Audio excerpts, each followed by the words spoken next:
Hello, everybody, and welcome to the Rocky Top Insider post-game reaction show. I'm Jack Foster, joined alongside Ryan Schumpert, coming at you outside Baum-Walker Stadium after Tennessee baseball's 11-4 loss to Arkansas in Game 2 of the Super Regional. Arkansas wins the Super Regional, sweeping it in 2 games here in Fayetteville. Hogs will go to Omaha to the College World Series. Tennessee's season comes to a close in an uncompetitive loss today. Liam Doyle, struggled yet again here in Fayetteville. That's 2 duds for him in Fayetteville. Maybe not, not quite as bad as last time, but definitely wasn't himself. And the offensive again sputtered as Tennessee season comes to a close here. Rocky Top Insider, check us out. Yep. Rocky Top Insider, check us out on YouTube. What is this? Yeah. RockyTopInsider.com. Rocky Top Insider, Andrew Fisher is the truth. Hard to disagree with that assessment. I'm sorry, he's going 1-1.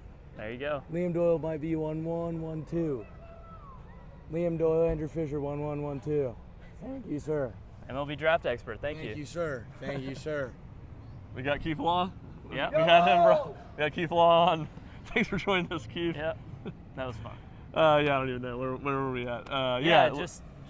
Just overall thoughts from the loss, as everything kind of comes to an end here. Yeah, like you said, kind of uncompetitive.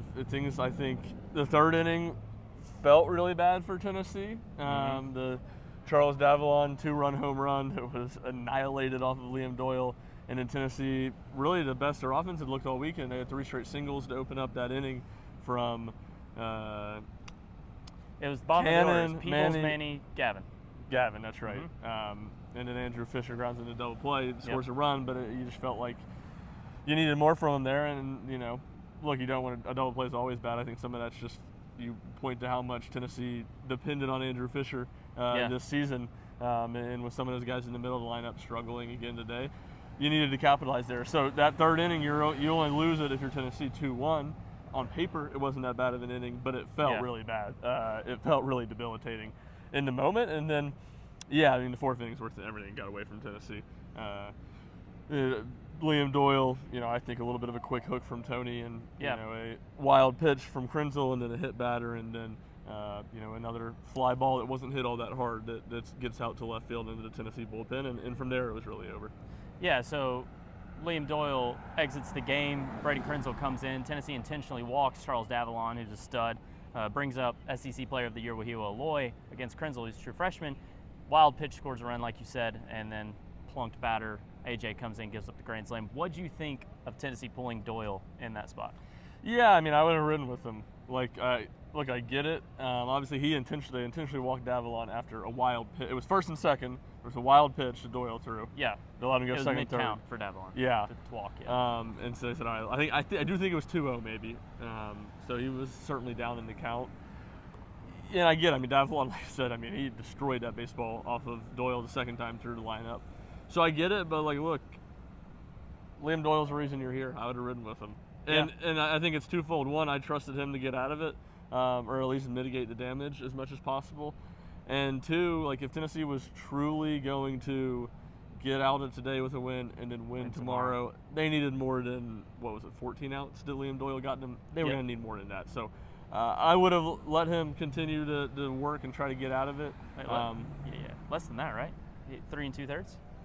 11 outs. Was it 4 2? I think it was 4. No, it was 3 2/3. Right. Yeah, so 11 outs. So you were going to need more from him.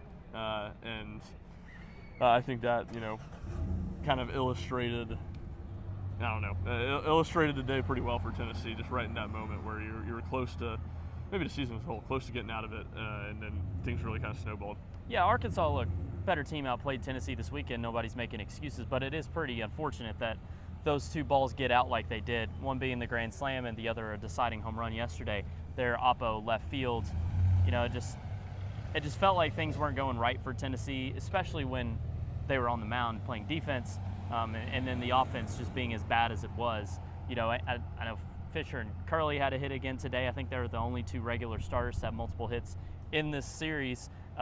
Before Abernathy and Newstrom had a hit in the 9th, Tennessee only had 5 or 6 on the day. So it's just a bad weekend offensively, and I'll turn it to you, who you have some good stats of Hunter Inslee, Dalton Bargo, and Reese Chapman's specific struggles here in the postseason. Yeah, no, those 2, and I don't have the full numbers, but just batting batting average 108, on base percentage 231 in the NCAA tournament. And look, we've talked about it. We talked about it in the podcast going into the week. I believe we talked about it yesterday. Yeah. Those are 3, 4, 6 in your lineup. That's not Yeah. 7, 8, 9. Those are guys that you expect to be good or need to be good. And I wrote about it after Tennessee won game 2 at LSU. And there were a couple other guys that threw in there, but Bargo and Chapman and Peebles and I think Phillips were the 4 guys because they all 4 played well that night. Those were, to me, in a lot of ways, the 4 guys that were going to determine how well Tennessee's season was going to be. Those were 3 middle-of-the-road bats in the lineup, guys that are capable, and at times this year had really good stretches. Oh, yeah. And guys at times this year really struggled. And it felt like those were the middle. You were going to have some issues. The back was never going to be great with some of the youth there. And I think you got, for the most part, what you wanted from the youth. That group was better as the year went on and was pretty solid towards the end of the season. Certainly didn't have a great weekend. And Peebles obviously didn't play yesterday, did have a hit today, but Bargo and Chapman just really struggled. And Inslee was a guy you were counting on to be consistent. And I will say, to Inslee's credit, or to his defense, he was definitively the best of those 3 guys. Yes. His on-base percentage in NCAA tournament was like 330. Had his numbers much were better ABs. not great, not up to his standard, but not terrible. Whereas Chapman and Bargo's numbers were pretty terrible. So you just needed more from those guys. Chapman and Bargo were black holes. The thing about Inslee is that he was so good early. Like he had the opposite mashing. year that he had last year. Yeah, and then he kind of came down to earth as like a good starter, but not someone that's going to be among your best hitters. So I think that was a little underwhelming to close the season. But you're right, Bargo. I know it was 2 for after he struck out today in his first AB. It was 2 for 38 in his last 10. I don't know how he finished. One of those hits in the NCAA tournament. Yeah, so 2 for 40-ish in in his last 10 games. Maybe 2 walks in there too. Yeah. So reached base a couple more times, but I believe it was a 158 on base percentage for him in the NCAA tournament. Yeah, I just think having that in the cleanup spot was really tough for Tennessee here down the stretch. Big picture here real quick. When you think about how Tennessee's season ended and just how it all kind of came to a close, do you think the offensive struggles as a whole this season, when you look at the story of the 2025 team, were what prevented Tennessee from truly being a national championship contender, or is it something else? No, I think it is. I think it's the offense. And maybe this is just short-term memory. When we're sitting here, Tennessee had a real bad offensive weekend. That's how their season ended. But I think, if anything, maybe what we learned from last season, and maybe this is a one-off, maybe this is just a Tennessee-specific orange-tinted take. Mm-hmm. Tennessee won last year with a awesome, heck of an offense and a pitching staff that they kind of figured things out throughout the course of the season. For pitching staff that was never great. Yeah. So, and I think that's, again, you look at 23, when Tennessee had an offense that was pretty average and an awesome pitching staff, that was good enough to get to Omaha, but Tennessee never really had much of a chance to make a run in Omaha. Yeah. So I think I look at that and I would say, you got to have both to some degree to make a deep run. But I would say, if you can give me one, kind of goes against common baseball, MLB, conventional wisdom. But in college baseball, if you can give me one, give me a really good offense, especially with Frank Anderson. Yes, I'll bet on yes. them to figure out enough on the pitching side of things. Yeah, with Frank Anderson and just the way Tennessee coaches their hitters too, the way they want to play baseball.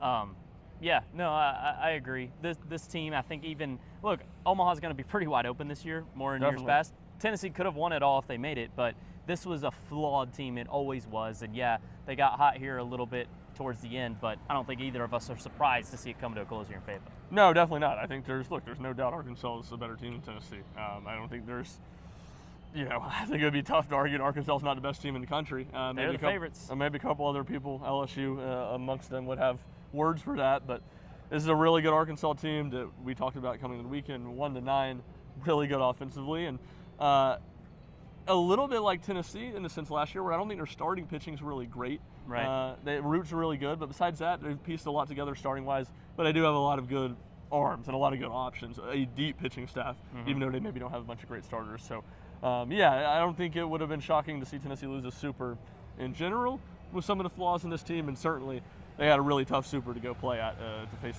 this Arkansas team. Yeah, you mentioned the bullpen. I'll say one more thing about that. I think the lack of a dominant guy out of the bullpen. I know Russell and Arvidsson had their moments here at the end, but those guys weren't really guys Tennessee depended on out of the bullpen for the majority of the year. This was a new thing. Tennessee really never had that dude that Nate Snead was, that AJ Kazi was, I guess, but he was more of a makeshift starter. Was really. That Aaron Combs was definitely in the postseason. So Tennessee not having that guy, Nate Snead being really underwhelming this year, I think is probably number 2 to the offense as far as why Tennessee just wasn't that kind of team. Yeah, no, I think that's true. And I think you even go back further. At 23, you had Chase Burns and Seth Halverson, who were really, really good out of the bullpen. 22, Redmond Walsh. Even what Kirby did last year too, and it felt like he was a better version of whatever Lloyd gave you in the end this year. So yeah, and I even go back to Tony's first good teams at Tennessee. Like 21, Sean Hunley was nails. 22 is weirdly enough the one I don't think maybe didn't have quite as much of that. Yeah, I mean they had a lot of good relievers. You had Walsh and Sewell who were really dependable. You Yep. had Joyce who could do his freak stuff. You had a lot of had a lot options, of but good the starting arms. pitching was just so good. Yeah, that's true too. Burns and Dolander and Beam were unreal. Yeah, so you were certainly asking less of them, and your Yeah. offense was scoring 10 runs a game. So again, you Yep. were asking less of them. So yeah, no, that's a good thought. And look, like we're not trying to crap on Nate Snead or Reese Chapman or Dalton Bargo. There were tons of issues, tons of reasons Tennessee didn't win more this weekend. But I think with Snead, that being a guy that you saw it last year, you thought that's what it was going to be this year, and he never quite got back to that. And Bargo, I mean, for SEC play, which is I talk about all the time, those are the stats I like to look at. Those are the stats they're telling. He was about Tennessee's 3rd best hitter in SEC play. Yep. And he had the 2 home run game here in the final game 1 of the final weekend of the regular season, and just from there it just wasn't very good. I think three hits from there the rest of the season. And Chapman was really consistent the first half of the year and kind of tailed off the back half. Right. Those were guys we knew going into the year were going to be the X factors of what Tennessee could accomplish, because those were Tennessee always has it, those guys that step up who were kind of fringe players, and they step up and take the next step as starters. And sometimes, a lot of times those guys have been unbelievable. Look no further than Kavaris Steers and Dylan Dryling last year. And Reese Chapman and Dalton Bargo did a lot of good things for Tennessee, but they weren't that. Right. Which is an unfair standard. But and you talk about Snead. I tweeted this.